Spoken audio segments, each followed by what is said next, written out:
चाललो आहे तर मला इकडे गाय आणि म्हैस दिसल्या, बसल्यात सगळ्या झाडाखाली. हे बघा इथे ना घोडा पण आहे समोरच, हे बघा आतमध्ये. आणि काका पुढे चालले.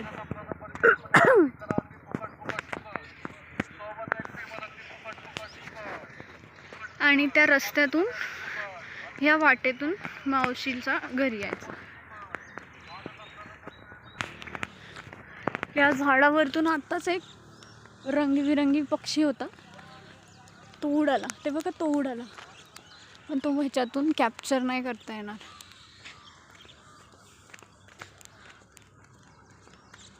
बघा हे झाड, इथून मावशीचं जे शेत आहे ते 1 ते 1.5 किलोमीटर अंतरावरती आहे. आणि आता बघू किती वेळ लागतोय चालत चालत जायला. आणि हा हायवे, काका हायवे ना? हां, हा हायवे आहे. इथून रात्र झाली ती गाड्या येत नाहीत, ज्या सरकारी गाड्या आहेत एस टी महामंडळाच्या, एस टी इथे येत नाही. म्हणून इथे उजेडाच्या आतमध्येच आम्हाला यायला लागतं. आणि जर का अंधार झाला ना तर असं हे ट्रक, टेम्पो असं कोणी इकडे ह्या साईडला येणार असेल ना, त्यांना हात दाखवून त्यांच्यासोबतच ॲडजस्ट होऊन यावं लागतं. या साईडला सहसा गाड्या येत नाहीत संध्याकाळ झाली की. लांब सडक हायवे रोड आहे हा. आणि आता जस्ट 8:30-9 वाजलेत. आणि हे बघा तिथे मला सूर्योदय दिसतोय. सूर्य आता एकदम कोवळा सनलाईट आहे. हा घेतलेला चांगला असतो, अशा कोवळ्या उन्हामध्ये उभं राहायचं असतं. आता थोड्या वेळातच मी हा व्हिडिओ कंटिन्यू करेल, जेव्हा मला शेतामध्ये जाताना अजून काय इंटरेस्टिंग वाटलं किंवा दाखवावंसं वाटलं तर. तोपर्यंत बाय. अजून एक नारळाचं झाड दिसलं मला मध्येच. अशी ह्याच्यामध्ये व्हिडिओमध्ये क्लिअरच येत नाही. नारळाचा गर लागला आहे. आणि काका हे कुठलं आहे? हे काय? हां, आणि हा ऊस आहे. हा ऊस आहे, हे बघा ऊस आहे हा. लांबपर्यंत बघू तिथे नजर जाते तिथपर्यंत ऊसाचीच लागवड केलेली आहे. आणि जसं की मी काकांना मगाशीच विचारलं की नारळ उगवायला, नारळाचं झाड मोठं होऊन त्याला नारळाचं फळ लागायला किती वर्ष लागतं, तर काकांनी सांगितलं की 5 वर्ष लागतात. म्हणजे खरंच खूप मेहनत आहे ह्या पाठी, आणि वाटसुद्धा खूप बघावी लागते. आणि त्याच्यासमोरच मला काकांनी सांगितलं की हे चिंचेचं झाड आहे, म्हणून मी तुम्हाला ते सुद्धा दाखवते. हे बघा हे चिंचा पण लागल्यात त्याला छान छान. इकडून माघारी येताना मी ह्याच्या जवळून व्हिडिओ घेईन तेव्हा दाखवेन. आता गाड्या येतात आहे, पुढे चालते मी.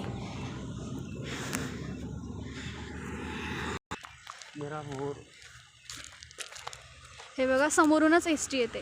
इकडे सकाळच्याच पारीला गाड्या भरपूर असतात. हे बघा ही शिरवळाला चालली आहे एस टी. का काही शिरवळाला गेली ना आता. आणि ते पलीकडे ते छोटी छोटी दिसतात एक, ते काय लावलंय? पण तरी पण हे काय आहे? हां, हा मका आहे बघा. हा मका असा दिसतो. सहसा जे ऊस, पुन्हा मका, कांदा ह्यातला फरक ना लवकर ओळखता येत नाही ज्यांना शेतीबद्दल काही माहिती नाही ते. आणि मुंबईकडे असं काही बघायला पण भेटत नाही, त्याच्यामुळे सगळी ही शेती आहे ना सारखीच वाटते. म्हणून सारखं सारखं विचारावं लागतं की हे काय आहे ते काय आहे. पण आता बघितलं, आता समजतं. हा मका आहे, मगाशी दाखवलेला ऊस होता. आणि अजून 1 किलोमीटर अंतरावरती आहे शेत, तुम्हाला दाखवते. हा हायवे रोड आहे पूर्ण. हे बघा लांब लचक हायवे रोड आहे. आणि त्याच्यावरती आम्ही सध्या दोघं चालतो आहे. पुढे माझे काका चालतात आहे आणि मागे मी. आणि झोपेतून उठूनच आली आहे मी. तर कोणाचीच आंघोळ नाही झाली, फक्त घरी आंघोळ झालेत मावशीची वगैरे. बाकी आम्ही पारूसं चाललो आहे, कारण दुपारी आम्हाला पुन्हा मुंबईला जायला निघायचं आहे. त्याच्यामुळे दुपारी शक्य नाही होणार. आणि काकांनी नाश्तासुद्धा केलेला नाही आहे. ते मला इकडे शेतात आणलं आहे का तर मला व्हिडिओ बनवता येईल म्हणून, पण घरी जाऊन ते जेवतीलच. पण तरी पण किती जिव्हाळा असतो ना. त्यांनी त्यांचं काम बाजूला ठेवून फक्त माझ्यासाठी इथे व्हिडिओ काढण्यासाठी ते सुद्धा मला इथे घेऊन आले, त्यांचं काम बाजूला ठेवून. काका बरोबर ना? काका बरोबर ना? त्यांना कळलंच नाही कारण मी काय बोलली ते त्यांच्यापर्यंत ऐकायलाच गेलं नाही. हां आता म्हणतात ते बरोबर आहे, बरोबर आहे. एस टी आली, काकांनी सांगितलं एस टी आली. बघा दुसरी एस टी आहे. काका ही कुठली एस टी आहे? पुण्याला चालली आहे. हे बघा ही जी एस टी आहे ती पुण्याला चालली आहे. ही एस टी गेली ती पुण्याला चालली. सॉरी काकांनी नंतर वाचलं. ते म्हणतात ते शैक्षणिक सहल होती ती. सहलीची बस आहे, शॉर्टमध्ये सांगते, शैक्षणिक सहल.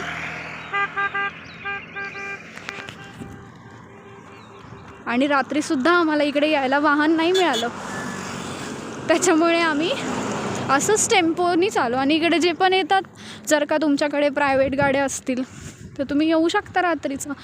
पण आता आम्ही तर इकडे बसनीच उतरलेलो, म्हणजे एस टीने शिरवळला. तिथून मग इकडे यायला गाड्या मिळतात असे ट्रक वगैरे, तर तसंच आम्ही आलेलो. मावशीच्या गावाकडे यायला आम्हाला जर का यायचं असेल तर आम्हाला उजेडाचंच यावं लागतं, कारण एकदा जर का संध्याकाळ झाली तर इकडे गाड्यांची फ्रिक्वेन्सी फार नाही, म्हणजे आहेच नाही, गाड्याच नाही आहेत मुळात इथे यायला. ते बघा आता शेत सुरू झालं आहे, दोन्ही बाजूंना शेतीच आहे आणि उंच उंच अशी झाडं आहेत, ती म्हणजे नारळाची. हायवे रोड असल्यामुळे अशा माल वाहणाऱ्या गाड्या भरपूर दिसतात. आजूबाजूनी फक्त हिरवळ. आताच असं आहे म्हणजे पावसाळ्यात भरपूर जास्त हिरवळ असणारच, साहजिकच आहे. रस्त्याने जाऊ ना तशी ती टणटणीची फुलंसुद्धा दिसतात. ते जिचा असा आपण बुके कसा घेतो फुलांचा, तशी ती फुलं असतात. एका साईडला गुलाबी, मध्येच लाल, मध्येच पिवळी, असा गुच्छाचा गुच्छा, तशी ती फुलं असतात.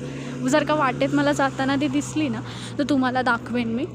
पण ती टणटणीची फुलं आहे ना, अशी रानातली झाडं कशी असतात तशी दिसतात, त्याला लागलेलं असतं तो गुच्छा. हो बघा दिसलं मला, ही म्हणतात टणटणीची फुलं.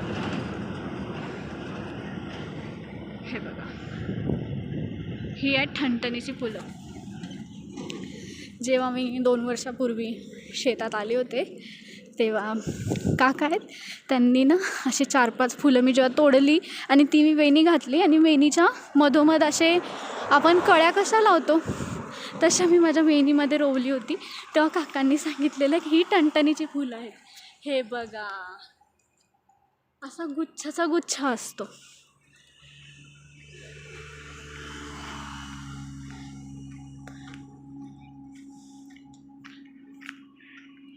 अजून एक फूल मला दिसलं म्हणून मला दाखवू असं वाटलं. हे बघा कसलं तरी फूल आहे, किती सुंदर आहे ना.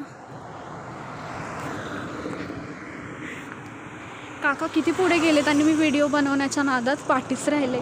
व्लॉग बनवायचा आहे आणि त्यांना जर आपण माहिती नाही की मी एवढ्या पाठी राहिले, ते समजतात की मी त्यांच्यासोबतच चालते. हे बघा हा सुद्धा मकाच आहे, जसं की काकांनी मला मगाशीच ओळख करून दिली. हा मका आहे का गहू काहीतरी आहे, जाऊ द्या काका सांगतील. हे बाभळीचं झाड आहे पुढचं. कुठलं? अरे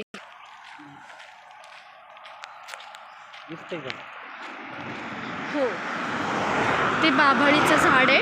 गाड्या खूप येतात आहे त्याच्यामुळे जर का तुम्हाला आवाज नसेल येत तर सॉरी, पण हायवे रोड आहे. आणि हे सुद्धा बाभळीचंच झाड असावं, हे नाही,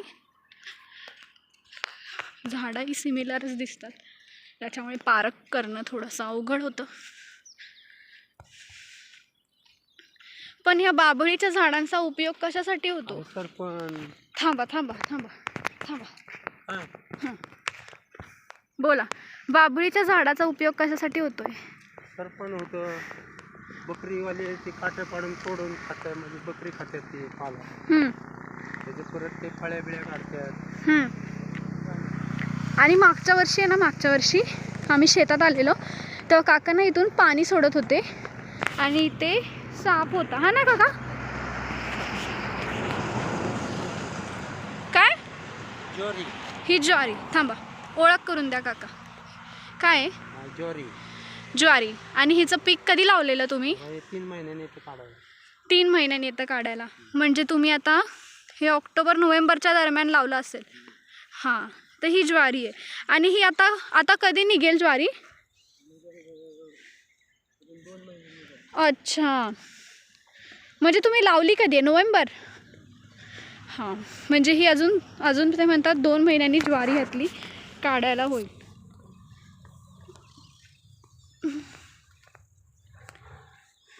आपण जे ॲस्थेटिक फुलं आपण जे इंस्टाग्रामला बघतो ना, पण हे बघा रिअल ॲस्थेटिक. हे बघा real aesthetic flowers guys, real aesthetic flowers जे आपण पिंटरेस्टवर बघतो, इंस्टाग्रामवरती असे फोटोज व्हिडिओज काढताना बघतो आपण. हे छोटी छोटी असे बोज लावतात आणि फ्लावर्स, बट इथे रिअल आहे. गावाकडे सगळं रिअल आहे. आणि हेच फुल नाही, अशी भरपूर फुलं मी तुम्हाला दाखवली. बघा, अजून एक अक्षरशः चालताना वाटेत येतात ही फुलं.